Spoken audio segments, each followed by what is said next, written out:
그것은 단순한 피아노 소리가 아니었다. 굳게 닫혀있던 수많은 사람의 마음의 빗장을 단숨에 풀어헤치는 기적의 열쇠였고, 영혼의 가장 깊은 곳까지 파고드는 투명한 파동이었다. 무대 위에서 늘 유쾌한 에너지와 청량한 웃음을 선사하던 그였다. 하지만 그날의 그는 달랐다. 세상에서 가장 사적인 문장들과 자신의 심장을 도려내어 만든 듯한 멜로디를 들고 우리 앞에 섰다. 제목도, 화려한 장치도, 과한 설명도 필요 없었다.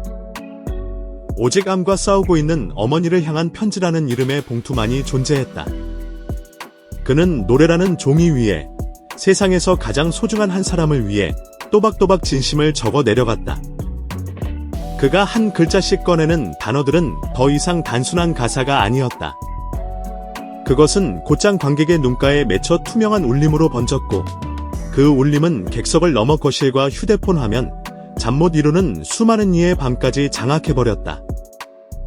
이 노래가 대한민국을 뒤흔든 것은 단지 그 소재의 애틋함 때문만은 아니었다. 만약 그가 슬픔을 쥐어짜고 눈물을 강요했다면 이 정도의 거대한 파동은 불가능했을 것이다. 기적은 그가 선택한 방식에 있었다. 누군가의 아픔을 말하는 방식이 감정에 기대는 것이 아니라 오히려 극한의 절제와 숨 고르기를 통해 더 거대한 감정의 빅뱅을 만들어냈다는 점이다. 편곡은 마치 얇은 명주실처럼 조심스럽게 깔렸다. 피아노는 오래된 앨범을 한 장 한 장 넘기는 손가락처럼 고요히 리듬을 이끌었고, 스트링은 상처 위에 부드러운 천을 덮듯 단 한 겹으로 그를 감쌌다. 드럼이나 타악기는 거의 자신의 존재를 드러내지 않았다. 대신 그의 미세한 호흡 하나하나가 박자처럼 들리는 경이로운 순간이 연출되었다. 1절 중간, 괜찮아를 읊조릴 때 그는 굳이 힘을 주지 않았다. 마치 언젠가 엄마가 아들에게 무심하게 건넸을 그 말의 온도를 정확히 기억하고 있다는 듯 약간 낮은 톤으로 속삭이듯 지나갔다. 바로 그 지점에서 객석의 둑은 무너져 내렸다. 노래가 거대한 감정의 해일을 밀어붙였기 때문이 아니었다. 정반대였다. 가장 작고 가장 조용히 건네졌기에 사람들은 버틸 수 없었다. 기적은 종종 가장 낮은 목소리로 우리를 찾아온다는 사실을 우리는 그의 노래를 통해 다시 한번 깨달았다. 카메라가 그의 얼굴을 클로즈업 했을 때 화면에는 그가 일부러 지우지 않은 목소리의 떨림이 그대로 담겼다.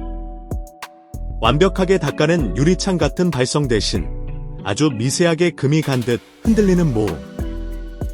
바로 그 틈으로 가공되지 않은 진심이 폭포수처럼 스며들었다. 그는 고음을 과시하듯 내지르지 않았다. 대신 문장의 끝 단어를 붙잡은 채 한 박자 늦게 아주 조심스럽게 내려놓았다. 그렇게 시간의 끝을 찰나만큼 늘리자 스튜디오의 시간 전체가 마법처럼 따라 늘어났다. 그리고 그 짧지만 영원 같았던 시간 속에서 우리가 잊고 지낸 안부의 문장들이 마음속에서 한꺼번에 쏟아져 나왔다. 엄마, 아버지, 사랑하는 사람의 얼굴이 파노라마처럼 스쳐 지나갔다. 조명이 후렴해서 관객석으로 천천히 움직였을 때 그 불빛은 단순한 조명이 아니었다. 객석 곳곳에 숨겨져 있던 작은 이야기들을 함께 밝혀주는 계시와도 같았다. 누군가의 병실, 누군가의 새벽, 보호자의 의자와 알 수 없는 막막함, 그럼에도 불구하고 웃어야만 했던 수많은 하루. 이 노래는 단지 한 가정의 사연을 넘어 돌봄의 자리에서 외롭게 흔들리고 있던 수많은 사람을 동시에 끌어안는 거대한 품이 되었다. 방송을 지켜보던 MC 붐과 장민호 역시 그 멜로디가 휩쓸고 지나간 자리에서 뜨거운 눈시울을 감추지 못했다. 그들의 눈물은 단순한 감탄이 아니었다. 이유 없는 위로가 얼마나 공허한지, 이유가 너무 많은 위로가 얼마나 피곤한 말에 나열이 되는지 아는 이들의 진심 어린 공감이었다. 그날의 눈물은 수만 가지 말을 대신하는 합의의 끄덕임이었다. 그래, 우리 지금 같은 것을 보고 있구나. 같은 아픔을 느끼고 있구나. 이 모든 장면을 가능케 한 것은 단순한 감성의 폭발이 아니라 치밀한 감정의 설계였다. 그는 방송 전부터 스태프와 호흡을 맞추며 이 노래는 소리보다 무음이 더 많아야 한다고 주문했다. 그래서 마이크 게인을 한 칸 낮추고 숨소리가 다소 거칠게 들려도 그대로 두었다. 완벽하게 깔끔한 보컬 트랙이 오히려 이야기의 진정성을 막는다는 것을 본능적으로 알았던 것이다. 조명 역시 파도처럼 출렁이는 대신 작은 촛불처럼 고요히 흔들리게 세팅되었다. 관객의 박수가 이 절이 끝나기 전까지 터져 나오지 않도록 스트링이 미세하게 템포를 늦추는 신공을 발휘했다. 그렇게 인위적으로 만들어진 단 1초의 공간에 우리는 각자의 엄마라는 이름을 소리 없이 불러볼 수 있었다. 노랫말은 놀랄 만큼 담백했다. 밥 드셨어요. 오늘은 덜 아프셨으면 제가 늦어도 기다리지 마세요. 문학적 수사나 화려한 비유는 단 하나도 없었다. 그러나 그 어떤 시보다도 가슴이 먹먹해지는 이유는 그 단어들이 삶의 가장 깊은 층위에서 매일 반복되던 진짜 생활의 언어였기 때문이다. 이찬원은 화려한 비유 대신 낡고 익숙한 생활의 말을 선택했다. 그것이 진짜 마음을 부르는 가장 빠른 길임을 그는 이미 알고 있었다. 노랫말의 문턱을 낮추자 누구나 그 노래 안으로 들어갈 수 있었고 그 안에 들어선 사람들은 본능적으로 자신의 마음속 의자를 끌어당겨 앉았다. 방송이 끝나자 SNS는 조용한 폭발을 겪었다. 긴 글 대신 짧은 문장들이 타임라인을 채웠다. 엄마한테 전화했어요. 오늘 그 노래 제 얘기였어요. 멀리 있어도 사랑해요. 해시태그에는 이 노래의 제목과 함께 선마, 괜찮아 같은 단어들이 엮였다. 놀라운 것은 번역기가 자동으로 붙인 자막 덕에 해외 팬들 역시 실시간으로 반응했다는 점이다. 이 언어를 모르는 나도 알겠다. 이건 전 인류를 위한 사랑의 노래다. 수많은 댓글이 각자의 언어로 같은 문장을 적었다. 음악은 결국 언어를 빌리지만 언어의 한계를 가뿐히 넘어선다는 사실을 우리는 그날 밤 실시간으로 확인했다. 음악 평론가들이 주목한 것은 그의 음악적 구조였다. 3분 남짓한 트로트의 문법 위에 발라드의 호흡과 포크의 질감을 절묘하게 섞어 놓았다.